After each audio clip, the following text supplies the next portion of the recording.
Morning friends. जैसा कि आप लोगों को पता है कि रूस और यूक्रेन के बीच आज 20वां दिन का युद्ध चल रहा है।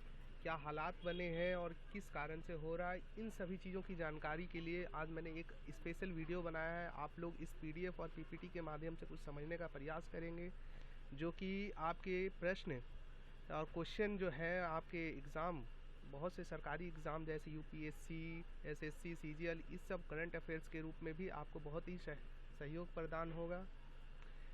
जैसा आप लोगों को पता है कि रूस और यूक्रेन के बीच युद्ध चल रहा है और इस युद्ध में बहुत से जान माल की क्षति हो चुकी है। युद्ध छिड़ने का बेसिक रीज़न क्या था और क्यों ये युद्ध हुआ और कहाँ तक इसकी संभावनाएं हैं कि कहाँ तक जा सकती है और कैसे हम लोग इस युद्ध के लिए सकारात्मक विचार प्रस्तुत कर सकते हैं, इन्हीं सब तथ्यों के बारे में जानेंगे और जानेंगे कि दोनों देश के बीच भौगोलिक दशा क्या है या फिर और किस कारण से जो युद्ध छिड़ा, जो नाटो का समझौता है वो क्या है, इस बारे में हम लोग बात करेंगे। तो चलिए दोस्तों शुरू करते हैं। जैसा कि आपको ये पहले पेज में दिख रहा है कि ये रूस यूक्रेन दोनों का ये मैप है। पहला मैप है ये जो वाइट में है ये आपका यूक्रेन है और इस साइड में लेफ्ट साइड में आपका रसिया है। तो यूक्रेन की राजधानी क्या है? कीव, और रशिया की राजधानी मॉस्को। जो फैक्ट है, हम इन दोनों के बीच का फैक्ट अभी जानेंगे। Fact about Russia and Ukraine, जो कि हमें समझना चाहिए। अगर रसिया की बात करें तो रसिया के प्रेसिडेंट का नाम है व्लादिमीर पुतिन, वहीं यूक्रेन के प्रेसिडेंट है व्लादिमीर जेलेंस्की, और रसिया के प्राइम मिनिस्टर है मिखाइल मिशुस्तिन, और यूक्रेन के जो प्राइम मिनिस्टर हैं डीन्स शमिहाल। एरिया वाइज बात की जाए, एरिया है वो 17098246 किलोमीटर स्क्वायर है, जबकि एरिया ऑफ यूक्रेन है 603628 किलोमीटर स्क्वायर है। पॉपुलेशन की बात करें तो 145478097 पॉपुलेशन है रसिया की, और यूक्रेन की पॉपुलेशन है 41,16,73,336। रसिया का जो कैपिटल है ये मॉस्को है, और यूक्रेन की कैपिटल जो पड़ती है कीव है, जो लार्जेस्ट सिटी ऑफ यूक्रेन है, और रसिया की लार्जेस्ट सिटी मॉस्को है। करेंसी जो चलती है हमारे रसिया की करेंसी है रशियन रूबल, और यूक्रेन की करेंसी जो है हरियूनिया, इसको बोलते हैं हरियूनिया। अब ये जो युद्ध छिड़ा, इस युद्ध के बारे में बात करते हैं कि बेसिक रीजन क्या था, किस कारण से इन दोनों देशों के बीच एक युद्ध का तनाव छिड़ा और जिसके कारण से आज युद्ध अपने चरम सीमा पे पहुंच चुका है, बहुत सी जान माल की क्षति हुई है। तो ये पहला रीज़न है नाटो।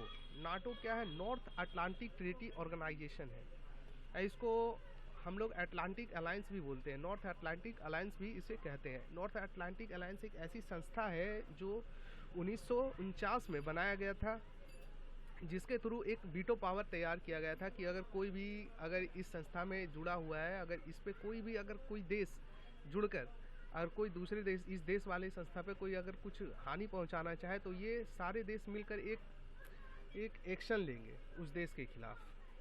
तो इसी के लिए एक संस्था बना था। सबसे पहले इसमें 1949 में ये संस्था शुरू किया गया था, जिसमें 19 कंट्री ने अपना भाग दिया था।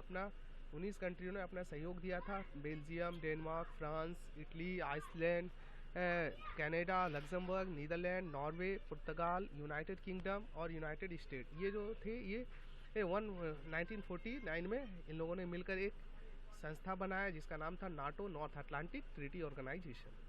फिर इसमें कुछ साल बाद 1952 से 1990 के बीच में 3-4 कंट्री और ऐड हो गए, जो ग्रीस, तुर्की, जर्मनी, स्पेन, ये सारी कंट्रियाँ ऐड हुई। धीरे धीरे फिर से ऐड हुए। तो इनका बेसिक मुद्दा था कि अगर किसी देश में अगर कोई हमला कर रहा हो या फिर उसको हानि पहुंचाना चाह रहे हैं, तो ये उसे मिलकर उस देश का सपोर्ट करेंगे अगर इस संस्था से आप जुड़े हुए हो तो। और 2004 के बीच ये कुछ और कंट्री जुड़ गई, जैसे Estonia, Bulgaria, Lithuania, Romania, Slovakia, Albania, Croatia, ये सारी कंट्रियाँ जो है और ऐड हो गई। 2017 और 2020 में भी मोंटीनीग्रो और नॉर्थ मैसिडोनिया नाम की कंट्री जो ऐड हुई नाटो में। अब ये ईस्टर्न एक्सप्रेशन था, जो ईस्टर्न में भी ये प्रभाव हुआ। तो ये युद्ध का मेन रीज़न है कि रसिया ने मेन यूक्रेन पे युद्ध करने का रीज़न था कि ये जो यूक्रेन है ये भी चाह रही है कि मैं भी नाटो में शामिल हो जाऊं, और नाटो जो संस्था है अगर कुछ भी होता है आंतरिक मामला है या फिर कुछ, तो उसमें ये हेल्प करता है कि अगर झगड़ा हो जाए तो ये अपने दल को भेजकर उसमें निर्णायक मोड़ साबित करता है। तो इसी बीच रसिया नहीं चाह रहा है कि ये यूक्रेन को नाटो पावर मिले, जिसके कारण से अगर कुछ भी आंतरिक मामला हो, एक रीज़न है कि ये जो रीज़न है कि रसिया जो है यूक्रेन का कुछ भाग, जैसे कि कह सकते हैं ये रसिया जो है यूक्रेन का ये वाला भाग, रसिया जो यूक्रेन का है ये जो नीचे का भाग है क्रीमिया, इस क्रीमिया जैसे लेयर को ये रसिया ने अपने अंडर में कर लिया कुछ दिनों में। और जैसे ही कुछ दिनों में अंडर में कर लिया तो ये सारा पावर अपने फोर्स को इसके अंदर भेज दिया। अब ये क्रीमिया जो है यूक्रेन से रसिया में चला गया और रसिया अपने अंडर में कर लिया। अब कुछ बाहरी फोर्स है जो इस पर दबाव बना के और इन्होंने इस एरिया को भी, इस रेड वाले एरिया को भी अपने अंडर में कर लिया है। अब जब अंडर में कर लिया तो इससे यूक्रेन को डर सा होने लगा कि यूक्रेन के कुछ इंटरनल मामले थे, जातीयवादी मामले, जिसके कारण से यूक्रेन के लोगों में आपसी समझौता कर पाना असंभव होने लगा, क्योंकि यहाँ की जो लैंग्वेज थी वहाँ 17% जो लैंग्वेज है यहाँ की यूक्रेनियन रसियन लैंग्वेज में बात करते थे, और जो अदर लैंग्वेज है यूक्रेनियन और रसियन मिक्स 47% जो है समथिंग इस टाइप में उन लोगों की लैंग्वेज इशू हो गए। और इसमें सरकार में मतभेद बना। 2014 में जेलेंस्की की सरकार बनी, वहाँ उन्होंने निर्णायक मुद्दे लिए, लेकिन अब उन्हें कहा कि मुझे नाटो में शामिल होना है। तो रसिया एक ऐसी कंट्री है कि ये सोवियत संघ से ये अलग हुआ था। रसिया सोवियत संघ से यूक्रेन और 17-18 कंट्रियाँ मिलके अलग हुई। तो उस समय से रसिया नहीं चाहती कि कोई भी यहाँ पे आए और नाटो का पावर कुछ भी अगर हो तो ये हमारे देश के खतरा बन जाए। तो रसिया के अंडर में ये बेलारूस है। रसिया ने कुछ अपने फोर्स डालकर यूक्रेन पे भी दबाव बना दिया और बेलारूस पे भी दबाव बना के, और ये बोले यूक्रेन से। यहाँ बीच में पड़ती है आपकी कैरेबियन सी, जिसपे रसिया ने खुद से कोयला और खादान के लिए ऑयल और तेल के लिए उन्होंने अपना ये बना रखा है कि ये हब जो है रसिया के अंडर में आ जाए, बहुत से पेट्रोलियम उद्योग ये अपने अंडर में कर ले। ये मेन रीज़न था कि ये क्यों हो रहा है, किस लिए छिड़ रहा है। अब जो बात करते हैं कि नाटो में कितनी देश हैं, नाटो क्या है, इसका क्या मेन रीज़न है, क्या हुआ। अभी करंट में नाटो में 30 देश हैं। जैसे NATO has added new members 8 times since in the foundation in 1949 में नाटो जो है अपना जो एक है 8वीं बार में ये कुछ मेंबर और ऐड किए,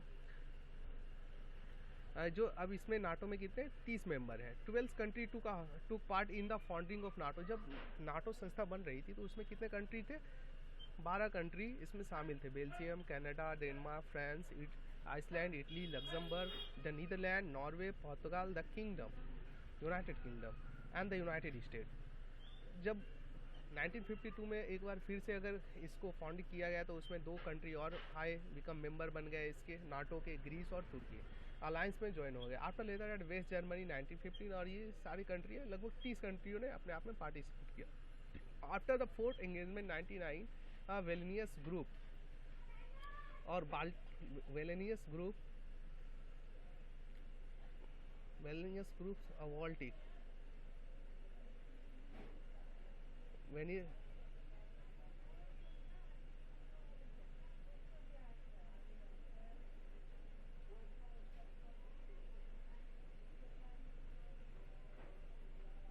ये देखिए 1919 में क्या Vilnius group of Baltic and 7 east European country is forms as a may 2000 to corporate the lobby of further NATO membership. जो और कुछ कंट्री है जो इसमें जुड़ गई।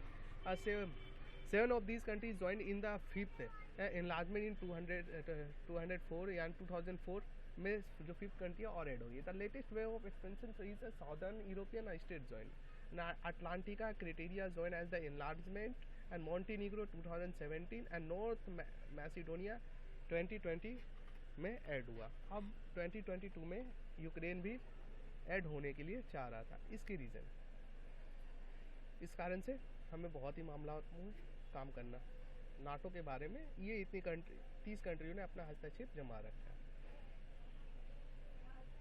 अब हम जानेंगे कि ये जो युद्ध हुआ इसके कारण से हमें क्या क्या नुकसान हुए। तो युद्ध के कारण हमें बहुत से चीज़ों को झेलना पड़ सकता है, क्या नुकसान हो सकते हैं, इसके क्या फ़ायदे हैं, ये भी जान रहे हैं। तो increasing rate of gas and crude oil due to Russia Ukraine war, जो रशिया और यूक्रेन के वॉर से ये क्या हो रहा है कि क्रूड ऑयल का रेट भी बढ़ने लग गया। जैसे रूस की अर्थव्यवस्था का बड़ा दामोदर कच्चे तेल और गैस के निर्यात पर टिका हुआ है। यूक्रेन पर हमले से पहले दुनिया में इस्तेमाल होने वाले हर 10 बैरल में से जो एक कच्चा बैरल तेल कहाँ से आता है, रूस से आता है। और लेकिन युद्ध के कारण जो वजह है उसके कारण अमेरिका, कनाडा और ब्रिटेन ने भी रूसी तेल और गैस के आयात को प्रतिबंध लगा दिया। विशेषज्ञों का कहना है कि लड़ाई की वजह से तेल और गैस की कीमतों में बढ़ोतरी हो सकती है, क्योंकि रूस एक दिन में 50 लाख गैलन तेल निर्यात करता है। सप्लाई करने से ग्लोबल मार्केट में इसकी भरपाई मुश्किल है।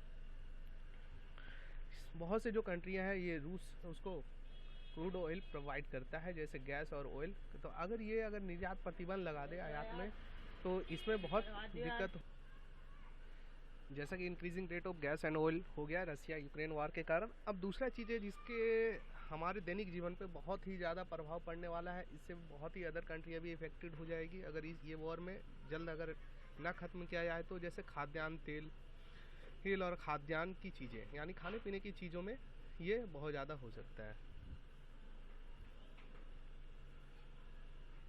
तो खाने पीने की चीज़ों की बात करें तो जैसे कि खाद्यान्न तेल में है, दोनों देशों में यूरोप को ब्रेड बास्केट कहते हैं। ब्रेड बास्केट भी यूरोप को कहते हैं, क्योंकि यहाँ पे सबसे ज़्यादा मात्रा में गेहूं का उपज किया जाता है। जो दुनिया भर के बाज़ार में आने वाले 29% और मक्के का 19%, जैसे गेहूं का 29% और 19% जो मक्के की खेती है जो यूक्रेन और रूस की ही है, ये हिस्सेदारी होती है पूरी दुनिया के बाज़ार में आने वाले।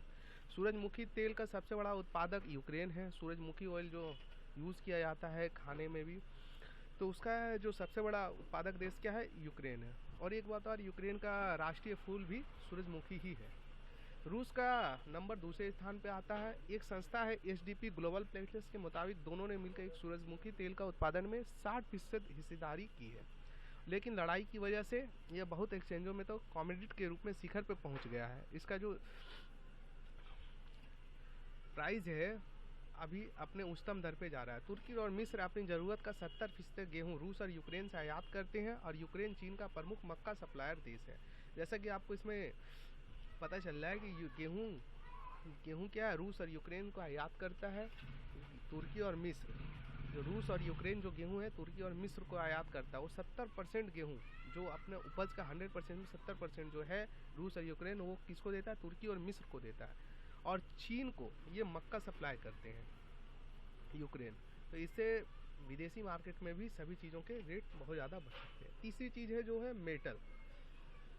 मेटल हो गया। मेटल जिसका रेट धातु का सबसे बड़ा हब जो वो भी माना जाता है कि रशिया है। रूस एल्युमिनियम से लेकर तांबा और कार बनाने के इस्तेमाल में होने वाली मेटल्स का बड़ा निर्यातक है। यह दुनिया का चौथा एल्युमिनियम निर्यातक देश है, और यह स्टील, निकेल, पैलेडियम, कॉपर के शीर्ष 5 निर्यातकों में से भी शामिल है। रूस जो है क्या है, एल्युमिनियम का सबसे बड़ा निर्यातक देश है, और ये सबसे शीर्ष 5 नंबर पे आता है स्टील, निकल, पैलेडियम ये सब के यूज़ में। जो पैलेडियम है, पैलेडियम इसलिए भी महंगा हो रहा है, इसका इस्तेमाल कार में कैटेलिक कन्वर्टर बनाने के रूप में होता है। दुनिया भर में पैलेडियम के उत्पादन का 68% हिस्सेदारी जो है किसने दिया, तो रूस का है। इसका आंसर अगर ये वॉर अगर जल्दी ना छिड़ा गया तो ये इसका मेटल का रेट और भी बढ़ सकता है। यूक्रेन का मेटल इंडस्ट्री में भी बहुत बड़ा उत्पादक, जैसे पैलेडियम और प्लेटिनम का निर्यात बाजार में इसकी अहम हिस्सेदारी है। जो अहम हिस्सेदारी यूक्रेन भी पैलेडियम और प्लेटिनम जैसे मेटल का उत्पादन करता है और वैश्विक बाजार में इसका निर्यात भी करता है। इसका मतलब यह है कि आने वाले दिनों में एल्युमिनियम और डिब्बों से मिलने वाली चीज़ें और कॉपर के जार महंगे हो जाएंगे। जैसे कि जो कॉपर के अपन लोग जार लेते हैं, ये सब यूज़ करते हैं बर्तन वगैरह, उसमें भी रेट बढ़ सकते हैं।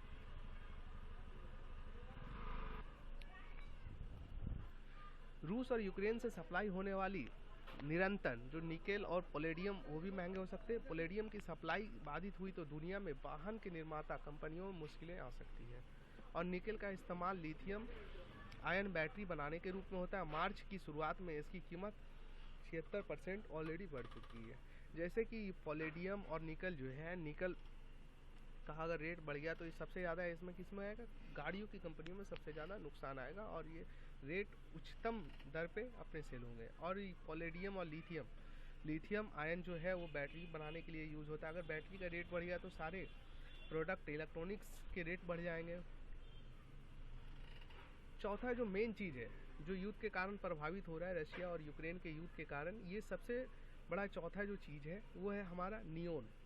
नियोन जो है, नियोन एक ऐसा मेटल है जिसका यूज़, शुद्ध गैस है जिसका यूज़ हम लोग सेमीकंडक्टर बनाने में उसका इस्तेमाल करते हैं। और नियोन जैसे चिप, अगर ये युद्ध ना रुका तो इंडस्ट्रीज़ जो है, इलेक्ट्रॉनिक्स इंडस्ट्रीज़ जिसको बोलते हैं, उसमें अपने जो मोबाइल, एयरफोन, चिप्स वगैरह जितने भी यूज़ होते हैं, electronic chip, micro chip, smartphone में इसका रेट बहुत ज़्यादा बढ़ जाएंगे। जैसे लिखा है, यूक्रेन क्रिप्टोन और नियोन जैसी शुद्ध गैसों का सप्लायर है। जो यूक्रेन है वो किसका है, क्रिप्टोन और नियोन जैसे शुद्ध गैसों का प्रमुख सप्लायर है। नियोन का इस्तेमाल सेमीकंडक्टर बनाने में होता है या कार बनाने में भी काम आता है। तो नियोन जो गैस है, अगर इसका रेट ही अगर सप्लाई रुक जाए तो रेट क्या होगा, बढ़ जाएगा हर चीज़ों का असर, और मैन्युफैक्चरिंग कॉस्ट भी बढ़ जाएगा। ट्रेंडफोर्स डेटा के मुताबिक पूरी दुनिया में निर्यात होने वाला शुद्ध नियोन गैस यूक्रेन की हिस्सेदारी लगभग 70% है। और जी यहाँ पे देखिए सबसे बड़ा जो चोट खाने वाला, 70% जो यूक्रेन का ही इसमें दावा है, इस्तेमाल करती है। इसका 90% से भी ज़्यादा हिस्सा यूक्रेन से आता है। और मूडीज एनालिटिक्स टीम यूआई के हाल में ही एक रिपोर्ट में रूस दुनिया का 40% पॉलेडियम का सप्लाई करता है और यूक्रेन दुनिया में सप्लाई होने वाली नियोन सप्लाई में 70% से भी हिस्सेदारी रखता है। अगर लड़ाई और तेज हुई तो दुनिया भर में चिप्स की किल्लत और बढ़ सकती है। अगर चिप्स का निर्माण ही नहीं होगा तो उस इलेक्ट्रॉनिक्स आइटम के रेट ऑलरेडी बढ़ जाएंगे। और ये युद्ध का 20वां दिन भी चल रहा है और निर्णायक मोड़ तक अभी तक नहीं पहुंच पाया है, जिसके कारण बहुत ही देशों को नुकसान झेलना पड़ रहा है। भारत भी इस वैश्विक की नज़र में, भारत में भी स्टील, निकल जैसे सारी चीज़ों का प्राइस बढ़ चुके हैं। और रूस यूक्रेन का सबसे कॉरिडोर है और सबसे बड़ा अब तो 20वें दिन का हालात ऐसे हो चुके हैं कि ये दो रूस जो है यूक्रेन के राजधानी कीव पे भी अपना कब्जा जमाने को तैयार है लगभग। तो ऐसे हालात में समर्पण अगर रूस को करना चाहिए, यूक्रेन को करना चाहिए तो ठीक ही रहेगा, क्योंकि अगर अपने देश की जनता, उसमें लाखों लोग बेघर हो चुके हैं। ऐसे समझाने का ये दोनों कंट्रियों का आपस का मामला है, हम इंटरफेयर क्यों करें। तो दोस्तों कैसा लगा ये वीडियो, चैनल को लाइक एंड सब्सक्राइब करना ना भूलें। फर्स्ट है लेकिन इंप्रेशन थोड़ा अच्छा रहेगा। नेक्स्ट वीडियो में मिलेंगे। Thank you.